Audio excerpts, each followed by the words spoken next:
بسم اللہ الرحمن الرحیم۔ السلام علیکم۔ کاشان نئے بصیرت کے یوٹیوب چینل سے مخاطب ہوں۔ سیرت آل محمد وہ کتاب ہے کہ جس کا مطالعہ ہم کر رہے ہیں، اور یقیناً آپ لوگ منتظر ہوں گے کہ اب جب ہم آگے بڑھتے ہیں اور امام زین العابدین علیہ السلام کی سیرت اور ان کے حالات کے بارے میں ہم پڑھ رہے تھے، ان کے زمانے کے حالات کے بارے میں، تو اب آگے کیا ہے؟ آئیے شروع کرتے ہیں۔ پیج نمبر 135، امام جعفر صادق علیہ السلام اور مسئلہ خلافت، یہ ہیڈنگ ہے جس سے ہم آج شروع کر رہے ہیں۔ اس وقت ہم مسئلہ امامت و خلافت پر گفتگو کر رہے ہیں۔ مسئلہ صلح امام حسن علیہ السلام پر بات ہو چکی، امام رضا علیہ السلام کی ولی عہدی کے بارے میں ہم گفتگو کریں گے۔ اس سلسلے میں کئی سوالات بھی پیدا ہوتے ہیں جن کا جواب دینا بہت ضروری ہے۔ حضرت امام حسن علیہ السلام اور حضرت امام رضا علیہ السلام، حضرت امام جعفر صادق علیہ السلام کی خلافت حقہ کے بارے میں کچھ اعتراضات سننے کو آئے ہیں۔ میں چاہتا ہوں ان کا تفصیل کے ساتھ جواب دوں، ایسا جواب کہ جس کے بعد کسی قسم کا ابہام نہ رہے، لیکن میں اس وقت امام جعفر صادق کے بارے میں گفتگو کروں گا۔ امام علیہ السلام کے بارے میں دو سوالات ہمارے سامنے پیش کیے گئے ہیں۔ پہلا سوال یہ ہے کہ حضرت امام جعفر صادق علیہ السلام کا دور امامت بنی امیہ کی حکومت کے آخری ایام اور بنی عباس کے اوائل اقتدار میں شروع ہوتا ہے۔ سیاسی اعتبار سے امام علیہ السلام کے لیے بہترین موقع ہاتھ میں آیا کہ بنی عباس نے تو اس موقع پر بھرپور طریقے سے فائدہ اٹھا لیا۔ امام حسین علیہ السلام نے ان سنہری لمحوں سے استفادہ کیوں نہیں کیا؟ بنی امیہ کا اقتدار زوال پذیر تھا۔ عربوں اور ایرانیوں دینی اور غیر دینی حلقوں میں بنی امیہ کے بارے میں شدید ترین مخالفت وجود میں آ چکی تھی۔ Page number 136۔ دینی حلقوں میں مخالفت کی وجہ ان کا اعلانیہ طور پر گناہوں کا ارتکاب کرنا تھا۔ دیندار طبقے کے نزدیک بنی امیہ فاسق و فاجر اور نالائق لوگ تھے۔ اس کے علاوہ انہوں نے بزرگان اسلام اور دیگر دینی شخصیات پر جو مظالم ڈھائے ہیں وہ انتہائی قابل مذمت اور لائق نفرت تھے۔ اس طرح کی کئی مخالف وجوہات نفرت و اختلاف کا باعث بن چکی تھیں۔ خاص طور پر امام حسین علیہ السلام کی شہادت نے بنی امیہ کے ناپاک اقتدار کو خاک میں ملا دیا۔ پھر رہی صحیح کسر جناب زید بن علی ابن الحسین اور یحییٰ بن زید کے انقلابات نے نکال دی۔ مذہبی اور دینی اعتبار سے ان کا اثر و رسوخ بالکل ناپید ہو گیا تھا۔ بنی امیہ اعلانیہ طور پر فسق و فجور کے مرتکب ہوئے تھے۔ عیاشی اور شراب خوری میں تو انہوں نے بڑے بڑے رنگین مزاج حکمرانوں کو پیچھے چھوڑ دیا تھا۔ یہی وجہ ہے کہ لوگ ان سے سخت نفرت کرتے تھے اور ان کو لادین عناصر سے تعبیر کیا جاتا تھا۔ کچھ حکمران ظلم و ستم کے حوالے سے بہت ظالم و سفاک شمار کیے جاتے تھے۔ ان میں ایک نام سلاطین بنی امیہ کا ہے۔ عراق میں حجاج بن یوسف اور خراسان میں چند حکمرانوں نے ایرانی عوام پر مظالم ڈھائے۔ وہ لوگ بنی امیہ کے مظالم کو ان مظالم کا سرچشمہ قرار دیتے تھے، اس لیے شروع ہی سے اسلام اور خلافت میں تفریق قائم کی گئی۔ خاص طور پر علویوں کی تحریک خراسان میں غیر معمولی طور پر مؤثر ثابت ہوئی۔ اگرچہ یہ انقلابی لوگ خود تو شہید ہو گئے، لیکن ان کے خیالات اور ان کی تحریکوں نے مردہ قوموں میں جان ڈال دی اور ان کے نتائج لوگوں پر بہت اچھے مرتب ہوئے۔ جناب زید بن زین العابدین علیہ السلام نے کوفہ کی حدود میں انقلاب برپا کیا۔ وہاں کے لوگوں نے ان کے ساتھ عہد و پیمان کیا اور آپ کی بیعت کی، لیکن چند افراد کے سوا کوفیوں نے آپ کے ساتھ وفا نہ کی۔ پیج نمبر 137، جس کی وجہ سے اس عظیم سپوت اور بہادر و جری جوان کو بڑی بے دردی کے ساتھ شہید کر دیا گیا۔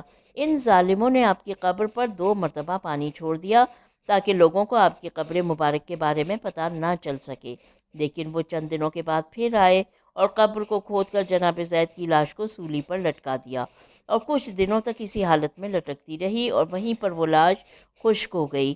کہا جاتا ہے کہ جناب زید کی لاش 4 سالوں تک سولی پر لٹکتی رہی۔ جناب زید کا ایک انقلابی بیٹا تھا، ان کا نام یحییٰ تھا۔ انہوں نے انقلاب برپا کیا لیکن کامیاب نہ ہو سکے اور خراسان چلے گئے۔ پھر جناب یحییٰ بنی امیہ کے ساتھ جنگ کرتے ہوئے شہید ہو گئے۔ آپ کی محبت لوگوں کے دلوں میں گھر کرتی چلی گئی۔ آپ کی شہادت کے بعد خراسان کے عوام کو پتہ چلا کہ خاندان رسالت کے ان نوجوانوں نے ایک ظالم حکومت کے خلاف جہاد کیا اور خود اسلام اور مسلمانوں کا دفاع کرتے ہوئے شہید ہو گئے۔ اس زمانے میں خبریں بہت دیر سے پہنچا کرتی تھیں۔ جناب یحییٰ نے امام حسین علیہ السلام اور جناب زید کی شہادت کو از سر نو زندہ کر دیا۔ لوگوں کو بعد میں پتہ چلا کہ آل محمد نے بنی امیہ کے خلاف کس پاکیزہ مقصد کے تحت قیام کیا تھا۔ مورخین لکھتے ہیں جناب یحییٰ شہید ہوئے تو خراسان کے عوام نے 70 روز تک سوگ منایا۔ اس سے معلوم ہوتا ہے انقلابی سوچ رکھنے والے لوگوں کا اثر پہلے ہی سے تھا، لیکن جوں وقت گزرتا جاتا ہے لوگوں کے اذہان میں انقلابی اثرات گھر کرتے جاتے ہیں۔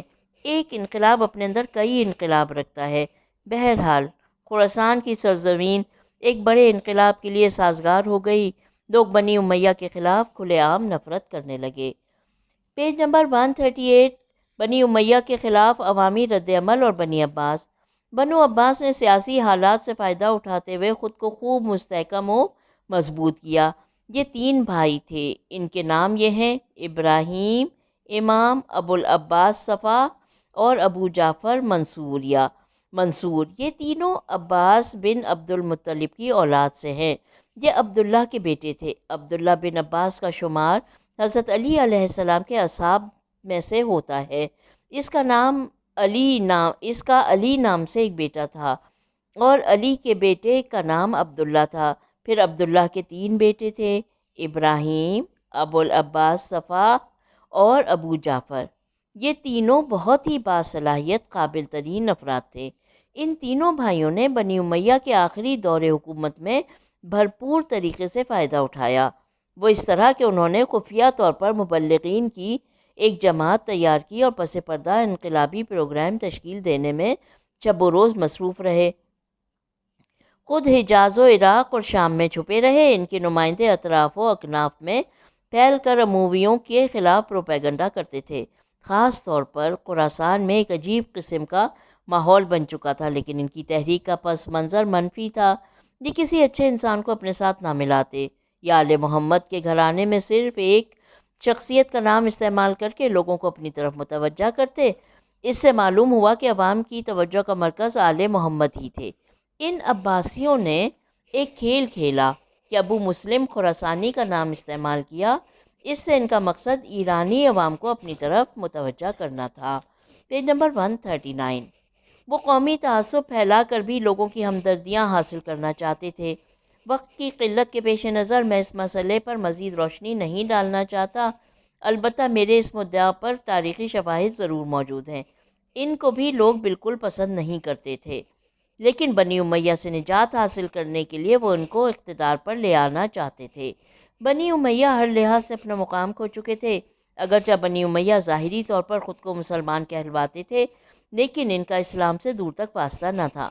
خراسان میں ان کا اثر و رسوخ بالکل نہ تھا کہ لوگوں کو اس وقت کی حکومت کے خلاف اکٹھا کر سکیں، اور خراسان کی فضا میں ایک خاص قسم کا تلاطم پیدا ہو چکا تھا۔ اگرچہ یہ لوگ چاہتے تھے کہ خلافت اور اسلام ہر دونوں کو اپنے پروگرام سے خارج کر دیں، لیکن نہ کر سکے، اور یہ اسلام کی بقا اور مسلمانوں کی ترقی کا نام استعمال کر کے آگے بڑھتے گئے، اور سال 129 کے پہلے دن مرو کے قصبے سفید نج میں اپنے قیام کا رسمی طور پر اعلان کیا۔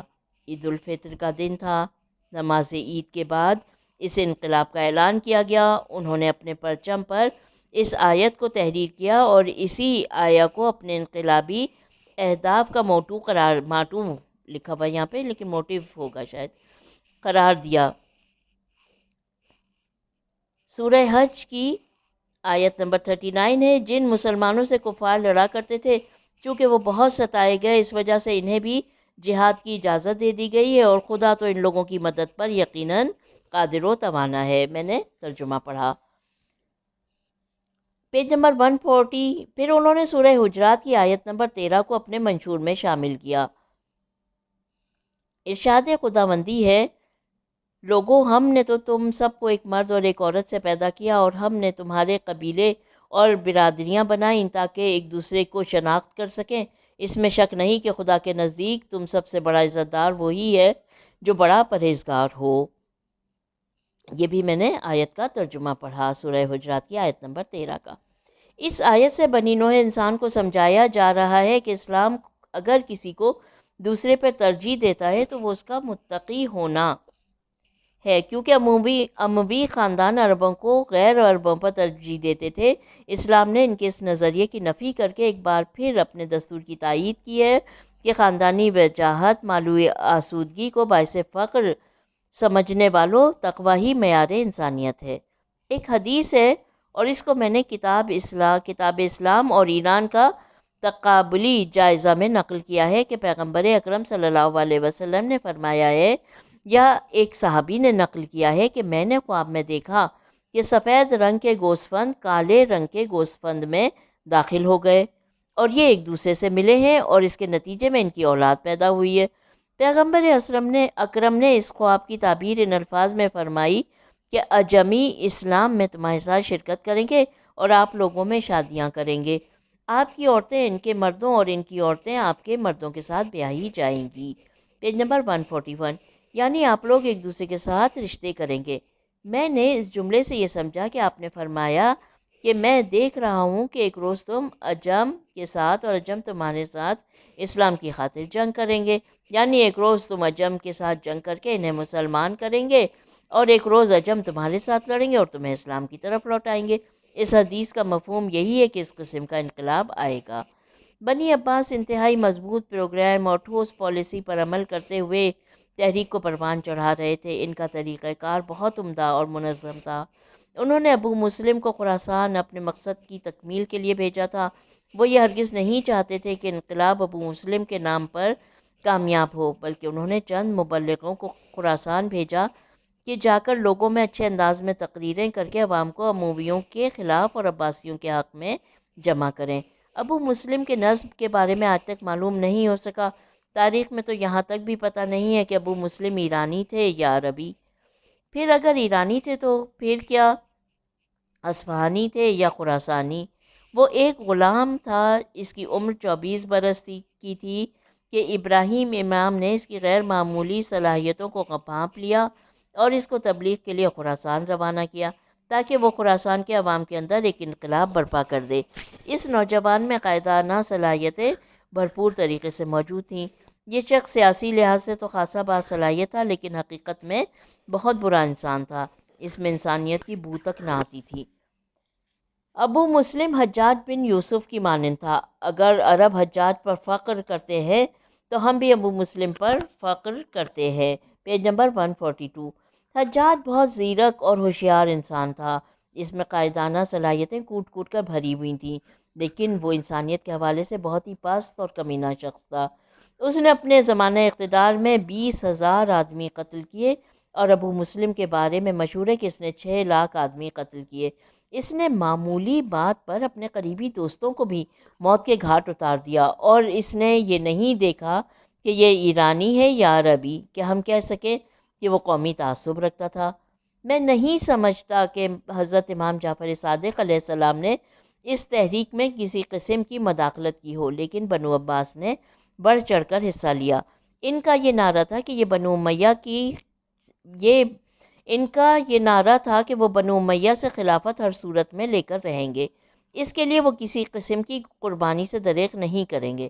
یہاں پر قابل ذکر بات یہ ہے کہ بنو عباس کے پاس 2 اشخاص ایسے ہیں کہ جو شروع سے لے کر آخر تک تحریک عباسیہ کی قیادت کرتے رہے۔ ایک عراق میں تھا اور وہ پس پردہ کام کر رہا تھا، اور دوسرا خراسان میں، اور جو کوفہ میں تھا وہ تاریخ میں ابو سلمہ خلال کے نام سے مشہور ہے، اور جو خراسان میں تھا اس کا نام ابو مسلم ہے۔ میں پہلے عرض کر چکا ہوں کہ اس کو بنی عباس نے خراسان روانہ کیا، اور اس نے بہت کم مدت میں بے شمار کامیابیاں سمیٹیں۔ ابو سلمہ کی حیثیت صدر اور ابو مسلم کی ایک وزیر کی تھی۔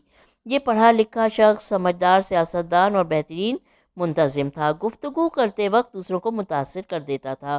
یہی وجہ ہے کہ ابو مسلم ابو سلمہ سے حسد کرتا تھا۔ جب اس نے خراسان میں اپنی تحریک کا آغاز کیا تو ابو سلمہ کو درمیان سے ہٹا دیا اور ابو عباس صفح کے نام ابو سلمہ کے خلاف ڈھیر سارے خط لکھ ڈالے اور اس کو خطرناک شخص کے طور پر متعارف کروایا اور کہا کہ اس کو تحریک سے خارج کر دیجیے۔ Page number 143۔ اس نے اسی قسم کے خطوط بنی عباس کے مختلف اشخاص کی طرف ارسال کیے، لیکن صفا نے اس مطالبے کو مسترد کر دیا اور کہہ دیا کہ وہ مخلصانہ طویل خدمات کے صلے میں ابو سلمہ کے خلاف کسی قسم کا قدم نہیں اٹھا سکتے۔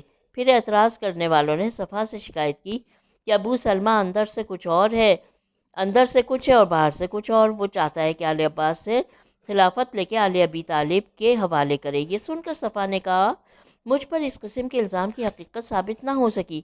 اگر ابو سلمہ اس طرح کی سوچ رکھتا ہے کہ وہ ایک انسان کی حیثیت سے اس طرح کی غلطی کر سکتا ہے، وہ ابو سلمہ کے خلاف جتنی بھی کوششیں کرتا کارگر ثابت نہ ہوتی، کیونکہ ابو سلمہ پر بہت زیادہ اعتماد کرتا تھا۔ اس کوشش بسیار کے بعد ابو مسلم سمجھا کہ ابو سلمہ اس کو کسی نہ کسی حوالے سے نقصان دے سکتا ہے، اس لیے اس نے اس کے قتل کا منصوبہ بنا لیا۔ ابو سلمہ کی عادت تھی کہ وہ صفا کے ساتھ رات گئے تک رہتا، وہ دونوں ایک دوسرے کے ساتھ باتیں کرتے۔ ایک رات وہ صفا سے ملاقات کر کے واپس آ رہا تھا کہ ابو مسلم کے ساتھیوں نے اس کو قتل کر دیا۔ چونکہ صفا کے کچھ آدمی اس قتل میں شریک تھے، اس لیے ابو سلمہ کا خون کسی شمار میں نہ آ سکا۔ یہ واقعہ صفا کے اقتدار کے ابتدائی دنوں میں پیش آیا۔ اس سانحہ کی کچھ وجوہات ہو سکتی ہیں، ان میں کچھ محرکات یہ بھی ہیں۔ پیج نمبر 144، ابو سلمہ کا خط امام جعفر صادق اور عبداللہ محض کے نام۔ مشہور مورخ مسعودی نے مروج الذہب میں لکھا ہے کہ ابو سلمہ اپنی زندگی کے آخری لمحات میں اس فکر میں مستغرق رہتا تھا کہ خلافت آل عباس سے لے کر آل ابی طالب علیہ السلام کے حوالے کرے۔ اگرچہ وہ شروع میں آل عباس کے لیے کام کرتا رہا، 132 ہجری میں جب بنی عباس نے رسمی طور پر اپنی حکومت کی داغ بیل ڈالی، اس وقت ابراہیم امام شام کے علاقے میں کام کرتا تھا، لیکن وہ منظر عام پر نہیں آیا تھا۔ وہ بھائیوں میں سے بڑا تھا، اس لیے اس کی خواہش تھی کہ وہ خلیفہ وقت بنے، لیکن وہ بنی امیہ کے آخری دور میں خلیفہ مروان بن محمد کے ہتھے چڑھ گیا اور اس کو یہ فکر دامنگیر ہوئی کہ اگر اس کے خفیہ ٹھکانے کا کسی کو پتہ چل گیا تو وہ گرفتار کر لیا جائے گا۔ چنانچہ اس نے ایک وصیت نامہ لکھ کر مقامی کسان کے حوالے کے ذریعے اپنے بھائیوں کو بھجوایا۔ وہ کوفہ کے نواحی قصبہ حمیمہ میں مقیم تھے۔ اس نے اس وصیت نامے میں اپنے سیاسی مستقبل کے بارے میں، اپنی حالیہ پالیسی کے بارے میں اعلان کیا اور اپنا جانشین مقرر کیا۔ اس میں اس نے یہ لکھا کہ اگر میں آپ لوگوں سے جدا ہو گیا تو میرا جانشین صفا ہوگا۔ صفا منصور سے چھوٹا تھا۔ اس نے اپنے بھائیوں کو حکم دیا کہ وہ یہاں سے کوفہ چلے جائیں اور کسی خفیہ مکان میں جا کر پناہ لیں، اور انقلاب کا وقت قریب ہے۔ اس کو قتل کر دیا گیا اور اس کا خط اس کے بھائیوں کے پاس پہنچایا گیا۔ پیج نمبر 145، وہ وہاں سے چھپتے چھپاتے کوفہ آئے اور ایک لمبے عرصے تک وہیں پہ مقیم رہے۔ ابو سلمہ بھی کوفہ میں چھپا ہوا تھا اور تحریک کی قیادت کر رہا تھا۔ 2-3 مہینوں کے اندر اندر یہ لوگ رسمی طور پر ظاہر ہوئے اور جنگ کر کے بہت بڑی فتح حاصل کی۔ مورخین نے لکھا ہے کہ اس انقلاب کے بعد ابراہیم امام کو قتل کر دیا گیا، حکومت صفا کے ہاتھ میں آ گئی۔ اس واقعے کے بعد ابو سلمہ کو پریشانی لاحق ہوئی اور وہ سوچنے لگا کہ خلافت کیوں نہ آل عباس سے لے کے آل ابو طالب کے حوالے کی جائے۔ اس نے 2 علیحدہ خطوط لکھے، ایک خط امام جعفر صادق علیہ السلام کی خدمت میں روانہ کیا اور دوسرا خط عبداللہ بن حسن بن علی بن ابی طالب کے نام ارسال کیا۔ حضرت امام حسن کے ایک بیٹے کا نام حسن تھا، جسے حسن مثنیٰ سے یاد کیا جاتا ہے، یعنی دوسرے حسن۔ حسن مثنیٰ کربلا میں شریک جہاد ہوئے، لیکن زخمی ہوئے اور درجہ شہادت پر فائز نہ ہو سکے۔ اس جنگ میں ان کی ماں کی طرف سے ایک رشتہ دار ان کے پاس آیا اور عبید اللہ ابن زیاد سے سفارش کی کہ ان کو کچھ نہ کہا جائے۔ حسن مثنیٰ نے اپنا علاج معالجہ کرایا اور صحت مند ہو گئے۔ ان کے 2 صاحبزادے تھے، ایک کا نام عبداللہ ماں کے لحاظ سے امام حسین علیہ السلام کے نواسے تھے اور باپ کی طرف سے امام حسن علیہ السلام کے پوتے تھے۔ آپ 2 طریقوں سے فخر کرتے ہوئے کہا کرتے تھے کہ میں 2 حوالوں سے پیغمبر اسلام کا بیٹا ہوں۔ اسی وجہ سے ان کو عبداللہ محض کہا جاتا تھا، یعنی خالصتاً اولاد پیغمبر۔ عبداللہ حضرت امام جعفر صادق علیہ السلام کے دور امامت میں اولاد امام حسن علیہ السلام کے سربراہ تھے، جیسا کہ امام جعفر صادق علیہ السلام، اور اولاد امام حسین علیہ السلام کے، جیسا کہ امام جعفر صادق علیہ السلام اولاد امام حسین علیہ السلام کے سربراہ تھے۔ Page number 146۔ ابو سلمہ نے ایک شخص کے ذریعے سے یہ 2 خطوط روانہ کیے اور اس کو تاکید کی کہ اس کی خبر کسی کو بھی نہ ہو۔ خط کا خلاصہ یہ تھا کہ خلافت میرے ہاتھ میں ہے، خراسان بھی میرے پاس ہے اور کوفہ پر بھی میرا کنٹرول ہے، اور اب تک میری ہی وجہ سے خلافت بنی عباس کو ملی ہے۔ اب اگر آپ حضرات راضی ہوں تو میں حالات کو پلٹ دیتا ہوں، یعنی وہ خلافت آپ کو دے دیتا ہوں۔ Page number 147۔ امام اور عبداللہ محض کا رد عمل۔ قاصد وہ خط سب سے پہلے امام جعفر صادق علیہ السلام کی خدمت میں لے آیا۔ رات کی تاریکی چھا چکی تھی۔ اس کے بعد عبداللہ محض کو ابو سلمہ کا خط پہنچایا گیا۔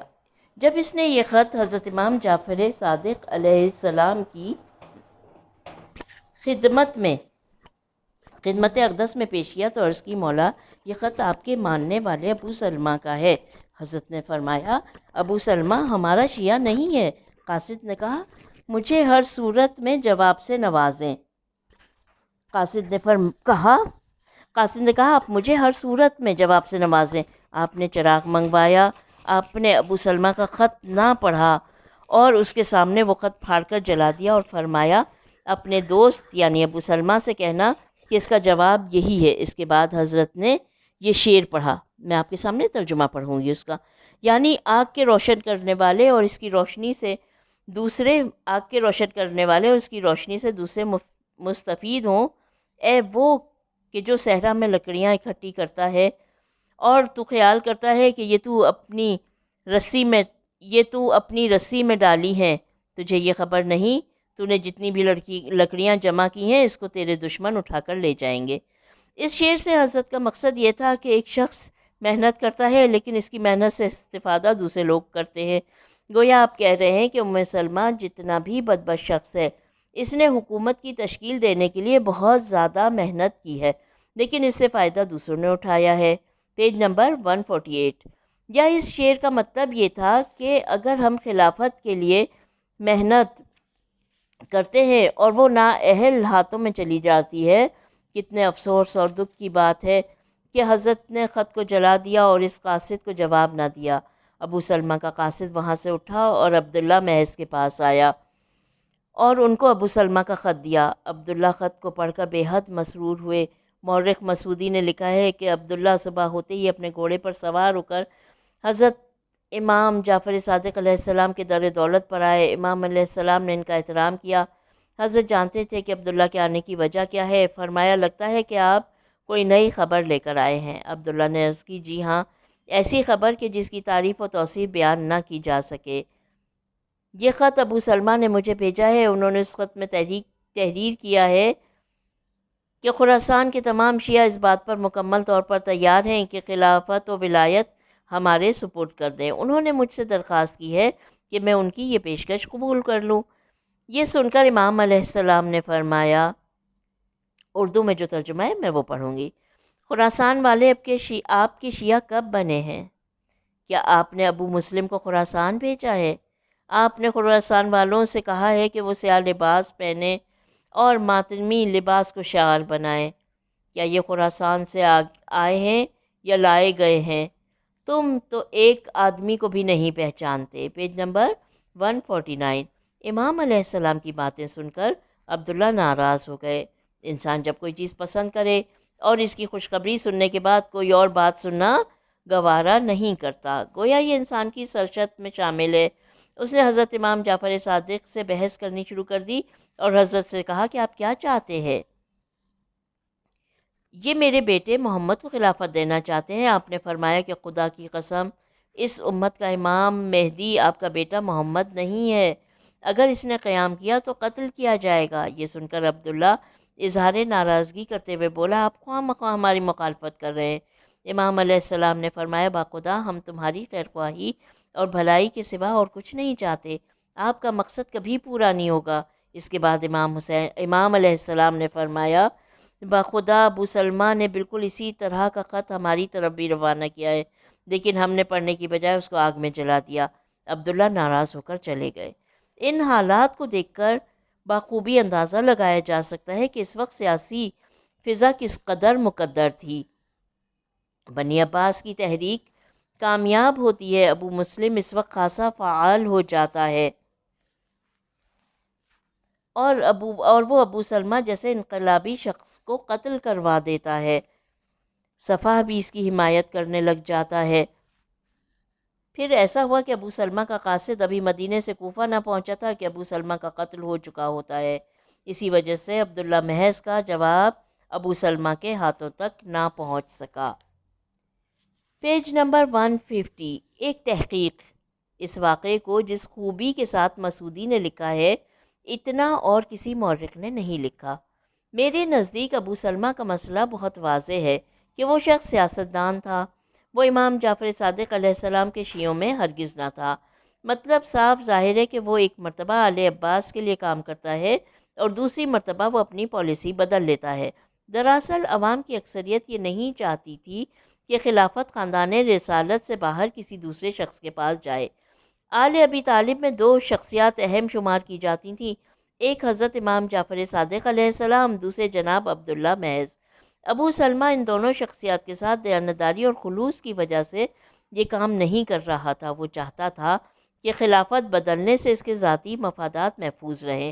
ابھی اس کو امام جعفر صادق علیہ السلام اور عبداللہ محض کی طرف سے جواب موصول نہ ہوا تھا کہ ابو سلمہ قتل ہو گیا۔ جب میں یہ بات کرتے ہوئے لوگوں کو سنتا ہوں تو مجھے حیرانگی ہوتی ہے کہ امام جعفر صادق علیہ السلام نے ابو سلمہ کے خط کا جواب کیوں نہیں دیا تھا اور اس کی دعوت قبول کیوں نہیں کی تھی۔ اس کا جواب بھی صاف ظاہر ہے کہ یہاں پر بھی حالات سازگار نہ تھے۔ پیج نمبر 151، صورتحال نہ روحانی لحاظ سے اچھی تھی اور نہ ظاہری لحاظ سے بہتر تھی، بلکہ امام علیہ السلام نے جو بھی اقدامات کیے وہ حقیقت پر مبنی تھے۔ ہم پہلے بھی کہہ چکے ہیں کہ امام جعفر صادق علیہ السلام نے شروع ہی سے بنی عباس کی کسی قسم کی حمایت نہیں کی۔ دراصل آپ نہ امویوں کے حق میں تھے اور نہ عباسیوں کے حق میں۔ یہ دو خاندان اور موروثی حکمران ذاتی مفاد کے علاوہ کچھ سوچ نہ رکھتے تھے۔ ہم نے کتاب الفرج اصفہانی سے استفادہ کیا۔ اس سلسلے میں جتنی ابو الفرج نے تفصیل لکھی ہے، اتنا اور کسی مورخ نے نہیں لکھا۔ ابو الفرج اموی مورخ تھے اور سنی المذہب تھے۔ ان کو اصفہان میں سکونت رکھنے کی وجہ سے اصفہانی کہا جاتا ہے۔ حقیقت میں یہ اصفہانی نہ تھے بلکہ اموی تھے۔ اگرچہ یہ اموی مورخ تھے لیکن انہوں نے تاریخ نویسی میں اعتدال قائم رکھا۔ اس لیے جناب شیخ مفید نے اپنی کتاب ارشاد میں ابو الفرج سے روایات نقل کی ہیں۔ ہاشمی رہنماؤں کی خفیہ میٹنگ۔ دراصل بات یہ ہے کہ شروع میں یہ طے پایا تھا کہ امویوں کے خلاف تحریک شروع کی جائے۔ بنی ہاشم کے سرکردہ لیڈر ابوائے مقام پر جمع ہو گئے تھے۔ یہ مقام مکہ و مدینہ کے درمیان واقع ہے۔ ابوا یہ ایک تاریخی جگہ ہے۔ یہ وہ جگہ ہے جہاں پیغمبر اکرم کی والدہ ماجدہ نے انتقال فرمایا تھا۔ حضور پاک کی عمر 5 سال کے لگ بھگ تھی۔ بی بی اپنے اس عظیم صاحبزادے کو اپنے ہمراہ لائی تھیں۔ حضرت آمنہ کے رشتہ دار مدینہ میں آباد تھے، اس لیے حضور پاک مدینہ والوں کے ساتھ ایک خاص نسبت رکھتے تھے۔ بی بی مدینہ سے ہو کر مکہ جا رہی تھیں کہ راستے میں مریض ہوئیں اور وہیں پر انتقال فرمایا۔ اس جگہ کو مورخین نے ابوا کے نام سے یاد کیا ہے۔ پیج نمبر 152، حضور پاک اپنی ماں کی کنیز خاص بی بی ایمن کے ساتھ مدینہ چلے گئے اور آپ کی والدہ ماجدہ کو ابوا ہی میں سپرد خاک کیا گیا۔ آپ نے عالم غربت میں اپنی عظیم ماں کی المناک رحلت کو اپنی آنکھوں سے دیکھا اور عمر بھر آپ اس غم کو بھلا نہ سکے۔ یہی وجہ ہے کہ آپ 53 سال کی عمر میں مدینہ واپس لوٹ آئے اور اپنی زندگی کے آخری 10 سال مدینہ ہی میں گزارے۔ آپ ایک موقع پر اثناء سفر میں ابوا نامی جگہ سے گزرے تو آپ چند لمحوں کے لیے اپنے صحابہ سے جدا ہو گئے اور ایک خاص جگہ پر رک گئے، دعا پڑھی۔ اس کے بعد زار و قطار رونے لگے۔ صحابہ اکرام نے تعجب کیا کہ حضور پاک کے رونے کی وجہ کیا ہے؟ آپ نے فرمایا، یہ میری والدہ ماجدہ کی قبر اطہر ہے۔ آج سے 50 سال قبل جب میں 5 سالہ بچہ تھا تو یہیں پر والدہ محترمہ کا انتقال ہوا تھا۔ آپ 50 سالوں کے بعد اس مقام پر گئے اور دعا پڑھی۔ اس کے بعد اپنی انتہائی عزیز ترین ماں کی یاد میں بہت زیادہ روئے۔ چنانچہ ابوا کے مقام پر ہونے والی خفیہ میٹنگ میں اولاد امام حسن عبداللہ محض اور آپ کے دونوں صاحبزادے محمد و ابراہیم موجود تھے۔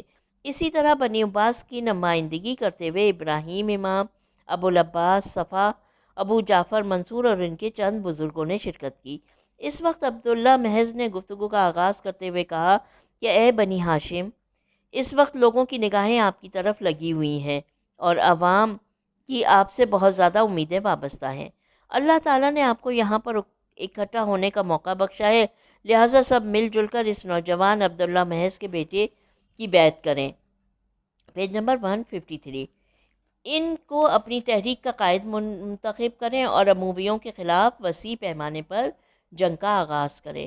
یہ واقعہ ابو سلمہ کے واقعات سے پہلے کا ہے، تقریباً انقلاب خراسان سے 12 سال قبل۔ اس وقت اولاد امام حسن علیہ السلام اور بنو عباس کی مشترکہ خواہش تھی کہ وہ ایک دوسرے کے ساتھ متحد ہو کر امویوں کا مقابلہ کریں۔ اب یہاں پر ہیڈنگ آ جاتی ہے محمد نفس زکیہ کی بیعت۔ بنی عباس کا شروع ہی سے یہ پروگرام تھا کہ وہ علی علیہ السلام میں ایسے نوجوان کو اپنے ساتھ ملائے رکھیں جو لوگوں میں مقبول ہو اور لوگ اس کی وجہ سے ایک پلیٹ فارم پر جمع ہو سکیں۔ جب ان کی تحریک کامیاب ہو جائے گی تو اس نوجوان کو درمیان میں سے ہٹا دیا جائے گا۔ اس کام کے لیے انہوں نے محمد نفس زکیہ کو منتخب کیا۔ محمد جناب عبداللہ محض کے صاحبزادے تھے۔ عبداللہ بہت ہی متقی اور پرہیزگار اور نہایت خوبصورت شخصیت کے مالک تھے۔ ان کا بیٹا محمد کردار و گفتار اور شکل و صورت میں ہو بہو اپنے باپ کی تصویر تھا۔ اسلامی روایات میں ہے کہ جب ظلم حد سے بڑھ جاتا ہے تو اولاد پیغمبر میں سے ایک نوجوان ظاہر ہوتا ہے اور اپنے جد امجد کی طرح اس کا نام بھی محمد ہوگا۔ اسی طرح اسلامی تحریکیں چلتی رہیں گی اور اولاد زہرا میں سے ایک سید زادہ انقلابی جدوجہد کی قیادت کرتا رہے گا۔ اولاد امام حسن علیہ السلام کے دل میں یہ خیال پیدا ہوا کہ امت کا مہدی یہی محمد ہے۔ بنو عباس کے نزدیک بھی یہی محمد مہدی کے طور پر نمودار ہوئے تھے۔ یہ بھی ہو سکتا ہے کہ انہوں نے سازش کر کے ان کو مہدی وقت مان لیا ہو۔ Page number 154۔ بہرحال ابوالفرج نقل کرتے ہیں کہ عبداللہ محض نے لوگوں سے خطاب کرتے ہوئے مزید کہا، ہمیں متحد ہو کر ایک ایسے نوجوان کی قیادت میں کام شروع کر دینا چاہیے کہ جو اس مظلوم ملت کو ظالموں کے شکنجوں سے نجات دے سکے۔ اس کے بعد بولے، ایھا الناس، اے لوگو، میری بات غور سے سنو۔ اِنَّ ابنی ھذا ھو المہدی، کہ میرا بیٹا محمد ہی مہدی دورہ ہے، آپ سب مل کر ان کی بیعت کر لیں۔ اس اثنا میں منصور بولا کہ مہدی کے عنوان سے نہیں، البتہ یہ نوجوان موجودہ دور میں قیادت کے فرائض احسن طریقے سے نبھا سکتا ہے۔ آپ سچ کہہ رہے ہیں، ہم سب کو اس نوجوان کی بیعت کرنی چاہیے۔ میٹنگ کے تمام شرکاء نے ایک زبان ہو کر اس کی تصدیق کی اور ایک ایک کر کے انہوں نے محمد کی بیعت کی۔ اس کے بعد انہوں نے امام جعفر صادق علیہ السلام کو پیغام بھیجا کہ آپ بھی تشریف لائیں۔ جب حضرت تشریف فرما ہوئے، سب نے حضرت کا استقبال کیا۔ عبداللہ محض جو صدر مجلس تھے، اپنے پہلو میں حضرت کو جگہ دی۔ اس کے بعد انہوں نے امام علیہ السلام کی خدمت میں رپورٹ پیش کی اور کہا، جیسا کہ آپ بخوبی جانتے ہیں کہ ملکی اور سیاسی حالات مخدوش ہیں، لہٰذا وقت کا تقاضا یہ ہے کہ ہم میں سے کوئی شخص اٹھے اور امت و ملت کی قیادت کرے۔ اس میٹنگ کے تمام شرکاء نے میرے بیٹے محمد کی بیعت کی ہے، کیونکہ ہمارے نزدیک مہدی دورہ یہی محمد ہیں، لہٰذا آپ ان کی بیعت کریں۔ فقال جعفر لا تفعلوا، امام علیہ السلام نے فرمایا، نہیں، تم ایسا نہیں کرو۔ Page number 155۔ رہی بات مہدی علیہ السلام کے ظہور کی، تو یہ وقت ظہور نہیں ہے۔ اے عبداللہ، اگر تم خیال کرتے ہو کہ تمہارا یہ بیٹا محمد مہدی ہے تو تم سخت غلطی پر ہو، تمہارا بیٹا ہرگز مہدی نہیں ہے۔ اس وقت مہدی علیہ السلام کا مسئلہ نہیں ہے اور نہ ہی ان کے آمد و ظہور کا وقت ہوا ہے۔ حضرت نے اپنا موقف بیان کرتے ہوئے فرمایا، اگر تم مہدی کے نام پر بیعت لے رہے ہو تو میں ہرگز بیعت نہیں کروں گا۔ میں اردو ترجمہ پڑھ رہی ہوں۔ کیونکہ یہ سراسر جھوٹ ہے، یہ مہدی نہیں ہے اور نہ ہی مہدی کے ظہور کا وقت ہوا ہے۔ لیکن اگر آپ نیکی کے فروغ اور برائیوں اور ظلم کے خاتمے کے لیے جہاد کریں گے تو ہم آپ لوگوں کا ہر طرح سے ساتھ دیں گے۔ امام علیہ السلام کے اس فرمان سے آپ کا موقف کھل کر سامنے آ جاتا ہے۔ آپ نے نیکیوں کی ترویج اور برائیوں کے خاتمے کے لیے ساتھ دینے کا وعدہ تو کیا، لیکن آپ نے ان کی غلط پالیسیوں کی مخالفت کر دی کہ یہ محمد مہدی نہیں ہے۔ جب آپ نے بیعت کا انکار کیا تو عبداللہ ناراض ہو گئے، جب آپ نے عبداللہ کی ناراضگی کو دیکھا تو فرمایا دیکھو عبداللہ، میں آپ سے کہہ رہا ہوں کہ تمہارا بیٹا محمد مہدی نہیں ہے، ہم اہل بیت کے نزدیک یہ ایک ایسا راز ہے جس کو ہم ہی جانتے ہیں، ہمارے سوا کوئی اور نہیں جانتا کہ وقت کا امام کون ہے اور مہدی علیہ السلام کون ہوگا۔ پیج نمبر 156، یاد رکھو تمہارا یہ بیٹا بہت جلد قتل کر دیا جائے گا۔ ابو الفرج نے لکھا ہے کہ عبداللہ سخت ناراض ہوئے اور کہا خیر آپ نے جو کہنا تھا کہہ دیا، لیکن ہمارا نظریہ یہی ہے کہ محمد مہدی وقت ہے، آپ حسد اور خاندانی رقابت کے سبب اس قسم کی باتیں کر رہے ہیں۔ امام جعفر صادق علیہ السلام نے اپنا دست مبارک ابو العباس کی پشت پر مارتے ہوئے فرمایا یہ بھائی مسند خلافت پر فائز ہو جائیں گے اور آپ کے بیٹے محروم رہیں گے۔ ترجمہ میں نے پڑھا۔ اس کے بعد آپ نے عبداللہ حسن کے کندھے پر ہاتھ رکھ کر فرمایا اور تم اور تمہارے بیٹے خلافت تک نہیں پہنچ سکیں گے، یہ بھی ترجمہ پڑھا گیا۔ ان کو قتل ہونے سے بچائیے، بنو عباس آپ کو خلافت تک پہنچنے نہیں دیں گے اور تمہارے دونوں بیٹے قتل کر دیے جائیں گے۔ اس کے بعد امام علیہ السلام اپنی جگہ سے اٹھ کھڑے ہوئے، آپ نے اپنا ایک ہاتھ عبدالعزیز عمران زہری کے کندھے پر رکھتے ہوئے اس سے کہا کہ آپ نے اس شخص کو دیکھا ہے جس نے سبز قبا پہنی ہوئی ہے، یہ بھی میں نے ترجمہ ہی پڑھا۔ پیج نمبر 157، آپ کی اس سے مراد ابو جعفر منصور تھی؟ وہ بولا نعم، جی ہاں۔ آپ نے فرمایا خدا کی قسم ہم جانتے ہیں کہ یہی شخص مستقبل قریب میں عبداللہ کے بیٹوں کو قتل کر دے گا۔ یہ سن کر عبدالعزیز سخت متعجب ہوا اور اپنے آپ سے کہنے لگا یہ لوگ آج تو اس کی بیعت کر رہے ہیں اور کل اسے قتل کر دیں گے۔ آپ نے فرمایا ہاں عبدالعزیز ایسا ہی ہوگا۔ عبدالعزیز نے کہا میرے دل میں تھوڑا سا شک گزرا، ہو سکتا ہے امام علیہ السلام نے حسد وغیرہ کی وجہ سے ایسا کہا ہو، لیکن خدا کی قسم میں نے اپنی زندگی میں دیکھ لیا کہ ابو جعفر منصور نے عبداللہ کے دونوں بیٹوں کو قتل کر دیا۔ دوسری طرف حضرت امام جعفر صادق علیہ السلام محمد سے بے حد پیار کرتے تھے۔ ابو الفرج کے بقول کہ امام علیہ السلام کی نگاہ مبارک جب محمد پر پڑتی تو آپ کی آنکھوں سے بے ساختہ آنسو چھلک پڑتے اور فرمایا کرتے میری جان قربان ہو اس پر، لوگ جو اس کے بارے میں مہدی ہونے کے قائل ہیں وہ غلطی پر ہے، یہ نوجوان قتل کیا جائے گا۔ ہمارے پاس علی علیہ السلام کی کتاب موجود ہے، اس میں محمد کا نام خلفاء میں شامل نہیں ہے۔ میں نے ترجمہ پڑھا آپ کے سامنے۔ پیج نمبر 158، اس سے معلوم ہوتا ہے کہ شروع میں تحریک کا آغاز ہی مہدویت کے نام پر ہوا ہے، لیکن امام جعفر صادق علیہ السلام نے اس کی سخت مخالفت کی اور فرمایا اگر یہ تحریک نیکیوں کے فروغ اور برائیوں کے خاتمے کے لیے ہے تو پھر ہم اس کے ساتھ ہر طرح کا تعاون کریں گے، لیکن ہم محمد کو مہدی کے طور پر تسلیم نہیں کر سکتے۔ رہی بات بنو عباس کی تو ان کا مطمع نظر سیاسی اور حکومتی مفادات حاصل کرنے کے سوا کچھ نہیں۔ یہاں پر یہ بحث ختم ہوتی ہے اور ہم اپنی آج کی ریڈنگ کو بھی یہاں پر اختتام پذیر کرتے ہیں۔ آگے جو ہیڈنگ ہمارے سامنے آ رہی ہے وہ امام جعفر صادق علیہ السلام کے دور امامت کی چند خصوصیات ہیں، تو جلدی ہم انشاءاللہ اس کو پڑھیں گے۔ اپنا بہت خیال رکھیے۔ اللہ حافظ۔